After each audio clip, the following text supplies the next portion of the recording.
পৌষ পার্বণ মানেই কিন্তু বাড়িতে ইউনিক কিছু দারুণ পিঠে। আমাদের বাঙালির মধ্যে কিন্তু অনেক রকম নিয়ম কানুন হয়। তো চলো সেগুলো একটু দেখে আসা যাক।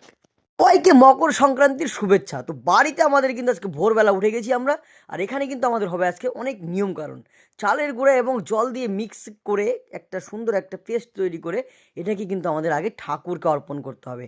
তারপরে কিন্তু আমরা এটা পিঠে খাবো। আর দেখতেই পাচ্ছ এরকম ৫টা করে কিন্তু প্রত্যেকটা ঘরের সামনে আমরা দিয়েছি, এবং শুধু ঘর নয়, উঠানের সামনেও কিন্তু আমাদের এইরকমভাবে ঠাকুরকে পিঠে দেওয়া হয়। এটা দেওয়ার পরে কিন্তু আমাদের বাড়িতে নতুন করে আজকে আবার পিঠে হবে। আর পৌষ পার্বণে সকলেই পিঠে খায়, আমরাও কিন্তু খাই।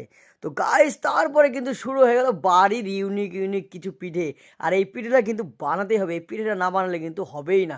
অন্য সব পিঠে পরে, কিন্তু এই পিঠেটা সবচেয়ে আগে। আর এত সুন্দর সাদা পিঠে কিন্তু খেতে আমার কিন্তু খুবই ভালো লাগে। তো তোমাদের বাড়িতেও কি এইরকম ধরনের পিঠে আজকে হয়েছে? কমেন্ট করে কিন্তু আমাকে অবশ্যই জানাতে হবে। আর এইরকম সাদা পিঠে খেতে তোমাদের কার ভালো লাগে আমাকে কিন্তু জানাতেই হবে। তো গাইস, আমাদের বাড়িতে সকাল সকাল কিন্তু আজকে হচ্ছে এরকম পিঠে। আর আমি কিন্তু এগুলো পটাপট কয়েকটা খেয়ে নিলাম। গাইস, পৌষ পার্বণের পিঠে তোমাদের কেমন লাগে কমেন্টে কিন্তু অবশ্যই জানাবে। আর আজকের মতো এখানে টাটা, বাই বাই, আবার দেখা হবে নেক্সট ব্লগে।